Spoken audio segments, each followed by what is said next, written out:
Assalamualaikum guys, you're watching motivational SHF and now I'm here to tell you about how to study chapter number 4। पिछली video में आपको जो है वो मैंने जंक्शंस तक बताया था कि किस तरह से आपने जो है वो स्टडी करना है। इंशाल्लाह होप सो कि आपको समझ आई होगी। देन आज मैं आपको बताऊंगी कि एपिथेलियम कनेक्टिव टिश्यू इंटरफेस, इसमें आपने क्या कुछ याद करना है। इसमें बेसल लैमिना है, इसकी अपनी डेफिनेशन याद करनी है। बेसल लैमिना की 2 टाइप्स हैं, आपने वो याद रखनी है। एंड देन फंक्शन याद करना है, ठीक है। बेसल लैमिना की 2 टाइप्स हैं, 2 स्ट्रक्चरल कंपोनेंट्स हैं, लुमिनुला ल्यूसिडा एंड लुमिना डेंसा। ये आपने दोनों याद रखना है। इसका फंक्शन याद करना है, इसकी डेफिनेशन याद करनी है। एंड देन इसमें एक इंपॉर्टेंट MCQ ये वाला है, basal lamina are type 4 collagen, ठीक है। इसमें टाइप 4 कोलेजन जो है वो प्रेजेंट होती है। उसके बाद ये भी चिकन वायर, हाँ ये पिछली दफ़ा ये जो है प्रॉफ हुआ था, उसमें इससे रिलेटेड MCQ आया हुआ था, ठीक है। तो उनके कौन जो है वो कॉन्स्टिट्यूएंट जो है वो चिकन वायर नेटवर्क बना रहा होता है, तो बेसल लैमिना, ठीक है। इस तरह से MCQ आपसे पूछ सकते हैं। उसके बाद ये आ जाता है फिब्रोनेक्टिन। ये आपने सारा पेज जो है ये वाला टॉपिक जो है इसको आपने अच्छे तरीके से गो थ्रू करना है। इसका ये वो डायमीटर भी पूछते हैं, इसके 2 कंपोनेंट्स कौन कौन से हैं ये SCQ में पूछते हैं, प्लस MCQ में भी आ सकता है। और बेसल लैमिना इसके फंक्शन, ठीक है, ये आपने अच्छे तरीके से याद कर लेना। देन आपके पास आ जाता है उसकी जो हेमिडेस्मोसोम में डायग्राम बनी हुई है ना, उसमें भी ये लिखा हुआ है लुमिना डेंसा एंड लुमिना ल्यूसिडा, ठीक है। इसको भी आपने देख लेना साथ। देन हमारे पास और फर्दर डिटेल इसकी जो है वो ओरल मिकोजा जो है उसके चैप्टर में दी हुई है।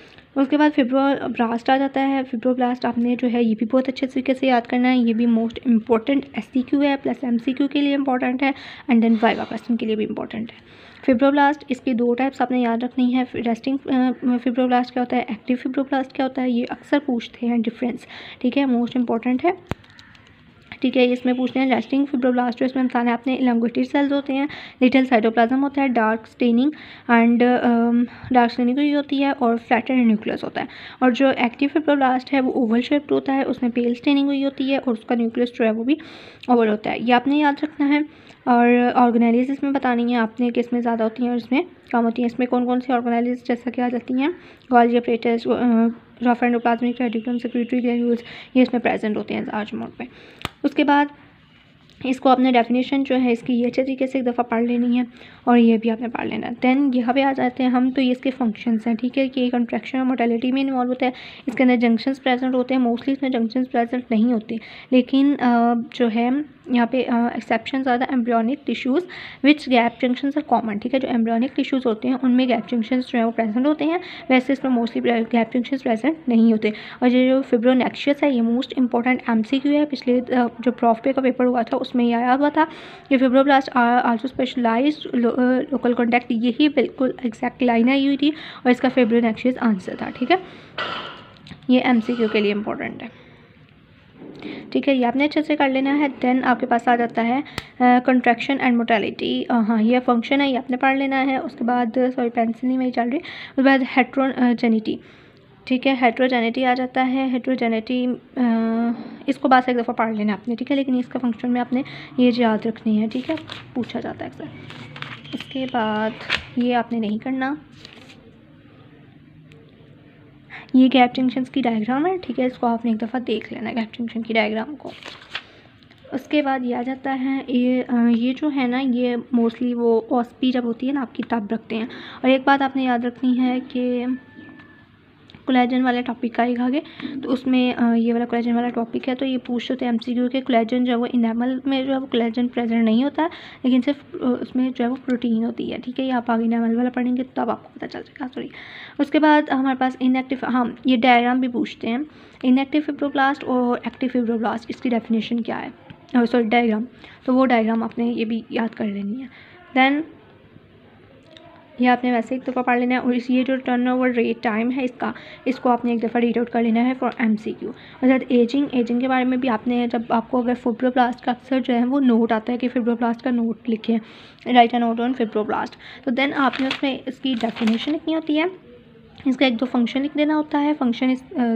फंक्शन ही थोड़ी इसका वो इन्फॉर्मेशन इंट्रो इसका लिखना होता है, ठीक है, इसको एक दफ़ा पढ़ लें। डेफिनेशन लिखनी है, देन उसकी टाइप्स आपने बतानी है, resting fibroblast, active fibroblast, then उसके फंक्शंस आ जाते हैं। फंक्शन में contraction, motility, junctions, heterogeneity, then ageing, ठीक है। ये आपने ज़रूर पॉइंट्स बनाने हैं और इनके अंदर आपने जो है वो कुछ थोड़े थोड़े पॉइंट्स लिखते हैं हेट्रोजेनिटी के बारे में, मोर्टेलिटी के बारे में, जंक्शंस के बारे में कि मोस्टली प्रेजेंट नहीं होते लेकिन जो एम्ब्रियोनिक टिश्यूज़ हैं उसमें कॉमन होते हैं थोड़ा बहुत। उसके बाद आपने एजिंग लिखना है। एजिंग में भी आपने पढ़ना है कि फिब्रोब्लास्ट में वो ओरिजिनेट हो रहे हैं मेसेंकाइमल सेल से। देन आपने यहाँ से जब आपने ये सारा एक दफ़ा रीड करना है ना, ये आपने लास्ट वाला ज़रूर याद करना है यहाँ से लेके यहाँ तक, ठीक है। बाकी आपने एक दफ़ा रीड कर लेना है और इसमें से 2-3 पॉइंट्स उठा के तो आपने एक नोट बना के तो लिख लेने हैं, ठीक है। चाहे इधर साइड पे ही आप जो है ना लिख लिया करें पॉइंट्स, ताकि आप जब रिवीजन करें तो आपको ईजी हो जाए।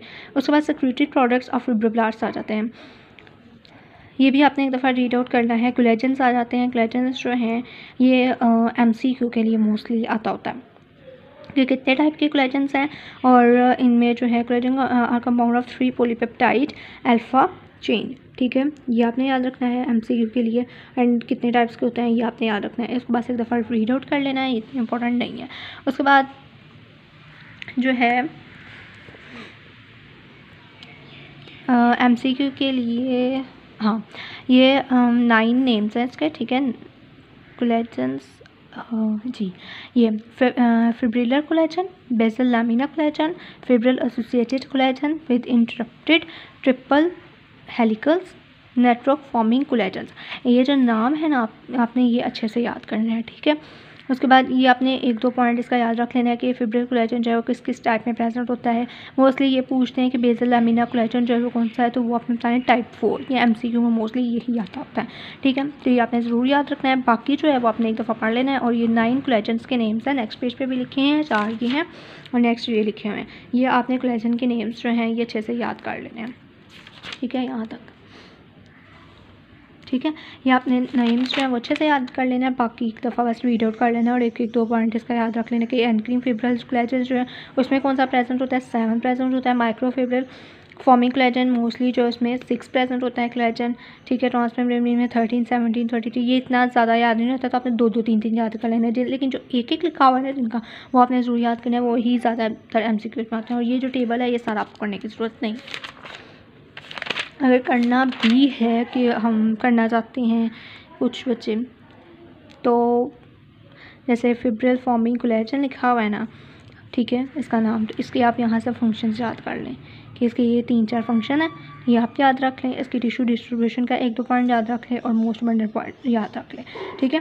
सारा करने की ज़रूरत नहीं है, सिर्फ 2-2, 3-3 पॉइंट्स आप इन सब के जो है या मोस्टली फंक्शंस जो हैं, जैसे याद आता है कि ट्रांसमेम्ब्रेन कोलेजन क्या है, इसके फंक्शंस क्या हैं, अगर वो पूछ लेते हैं तो आपने ये फंक्शंस याद करने हैं, ठीक है। इनके फंक्शंस आप एक दफ़ा ज़रूर देख लीजिएगा, बाकी इतना करने की ज़रूरत नहीं है, ठीक है। और कैरेक्टरिस्टिक्स में 1-1, 2-2 पॉइंट, मतलब कि ये आपने सारा याद करने की आपको ज़रूरत नहीं है। सिर्फ इसका ट्रांसमेम्ब्रेन कोलेजन अगर लिखा है तो उसके वो पूछेंगे कैरेक्टरिस्टिक्स क्या आएंगे, तो आपको ये 1-2 कैरेक्टरिस्टिक पता होना चाहिए एंड 1-2 फंक्शन पता होना चाहिए, ठीक। देन आ जाता है कोलेजन सिंथेसिस एंड असेंबली। ये सारा सिर्फ आप एक दफ़ा रीड आउट कर लेंगे, ठीक है। ये इधर से पूछ रहे होते हैं विटामिन C स्कर्वी होता है और इधर विटामिन A के बारे में भी शायद लिखा हुआ है थोड़ा बहुत, वो आपने बस एक दफ़ा रीड आउट कर लेना फॉर MCQ। ये भी एक दफ़ा MCQ के लिए रीड आउट कर लेना है। और ये जो एडहेलर-डेनल सिंड्रोम है इसको आपने याद कर लेना। ये छोटा सा ही अगर आप याद कर सकते हैं तो याद कर लिए, ठीक है, लेकिन इतना इंपॉर्टेंट नहीं है। इस तरह से मैंने जैसे ये थोड़ा सा लिखा हुआ है साइड पे कि इसमें कौन कौन सा कोलेजन प्रेजेंट होता है, किस कोलेजन की म्यूटेशन की वजह से होता है, तो ये आपने पॉइंट जो है इसका बेशक स्क्रीनशॉट ले लें, इसको आपने जो है वो याद रख लेना है फॉर MCQs, ठीक है। उसके बाद इलास्टिन, मोस्टली कभी कभी टीचर्स जो हैं वो इलास्टिन के बारे में भी पूछ लेते होते हैं, इलास्टिन की टाइप्स क्या हैं, इलास्टिन के फंक्शंस क्या हैं, और ये वाली लाइन पूछ लेते हैं कि कौन सी म्यूटेशन होती है इलास्टिन की वजह से और कौन सा सिंड्रोम प्रेजेंट होता है इसमें। ये MCQ के लिए आपने कर लेना है। देन प्रोटियोग्लाइकन्स, ये भी आपने एक दफ़ा पढ़ लेना है, ठीक है। नाउन सब्सटेंस एमॉर्फस, ये भी मोस्टली टीचर्स जो हैं वो MCQs में ज़रूर पूछते हैं, ठीक है, क्योंकि अगर आपका सिर्फ चैप्टर नंबर 4 का टेस्ट है तो वो टेस्ट में चीज़ें आएंगी, तो आपने ये MCQs के लिए जो है वो ज़रूर पढ़ना है। देन ये जो मैंने आपसे स्क्रीनशॉट बेशक इन चीज़ों के ले लें, जो मैंने स्टार लगाए हुए हैं, ये आप अच्छे तरीके से जो है अपनी बुक पे मार्क कर लें और इसको अच्छे तरीके से पढ़ लें। देन उसके बाद fibroblast synthesis two main classes of macromolecules. ठीक है, ये प्रोटीओग्लाइकन एंड ग्लाइकोप्रोटीन्स। प्रोटीओग्लाइकन और ग्लाइकोप्रोटीन के बारे में डिफरेंस भी आप लोगों से अक्सर टीचर्स पूछ लेते होते हैं, तो ये आपने 3-4 पॉइंट्स इसके याद कर लेते हैं। उसके बाद हाइलोरोनिक एसिड, ये भी MCQ के लिए आता है कि ये किससे बनता है, तो ग्लूकोज अमाइनोग्लाइकन से बनता है, जो प्रेजेंट होते हैं उन्हें कनेक्टिव टिश्यूज़ में, एम्ब्रियोनिक टिश्यू, कार्टिलेज। ये भी आपने एक दफ़ा रीड आउट कर लेना है। इस सारा पेज जहाँ तक आपने एक दफ़ा बस रीड आउट कर लेना है, ये MCQ के लिए पढ़ लेना है। उसके बाद मतलब आपको इतना डिटेल में इसको याद करने की ज़रूरत नहीं है, और ना ये चैप्टर इतना है कि इसको कंसेप्ट में लिया जाए। ठीक है, इसको बस याद करना है, रट्टा टाइप लगाना है आपने। ठीक है, उसके बाद ये आपने बस रीड आउट किया ग्लाइकोप्रोटीन। इसमें से फिब्रोनेक्टिन और जो पीछे मैंने आपको फिब्रोब्लास्ट में बताया था, फिब्रोनेक्टियस, ये ठीक है, ये अक्सर जो है वो MCQ में जो है आता है कि आपको कन्फ्यूजन हो जाती है किसका मैंने फिब्रोनेक्टियस है या फिब्रोनेक्टिन है, क्योंकि वो ये दोनों लफ्ज़ तो देते हैं MCQs में। तो आपने दोनों पॉइंट्स जो हैं ये अच्छे से याद करने हैं। कभी कभी फिब्रोनेक्टियस पूछ लेते हैं, कभी कभी फिब्रोनेक्टिन पूछ लेते हैं कि ये क्या है। तो ये एक्स्ट्रा सेलुलर मैट्रिक्स है एंड प्लाज्मा ग्लाइकोप्रोटीन है, जो सिंथेसाइज होती है primary by the hepatocyte and fibroblast. इसको आपने सिर्फ MCQ के लिए इस दफ़ा पढ़ लेना है और इसका ही फंक्शन याद कर लेना।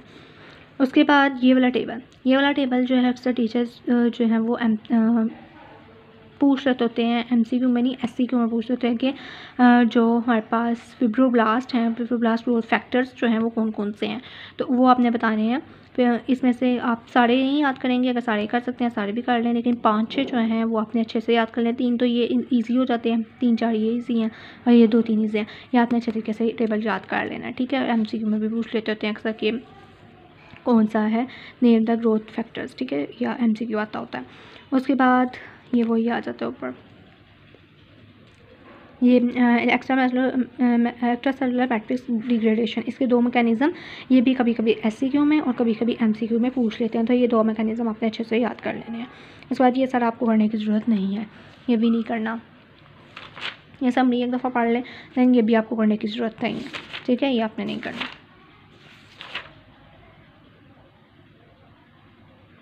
बस आपने इतना ही ये चैप्टर जो है वो याद करना है अच्छे से फॉर पॉइंट ऑफ व्यू। अगर आपके कॉलेज में ये उन्होंने करवाया है तो आप एक दफ़ा गो थ्रू कर लें, क्योंकि ये इतना इंपॉर्टेंट नहीं है और ना ही आता होता है। ठीक है, आज तक तो नहीं आया प्रॉफ में। ठीक है, होप सो कि आपको वीडियो अच्छी लगी। अगर अच्छी लगी है लाइक करें, सब्सक्राइब करें, शेयर करें, दुआ में याद रखें। अल्लाह हाफिज़। और कोई भी क्यूरी हो तो आप कमेंट सेक्शन में पूछ सकते हैं।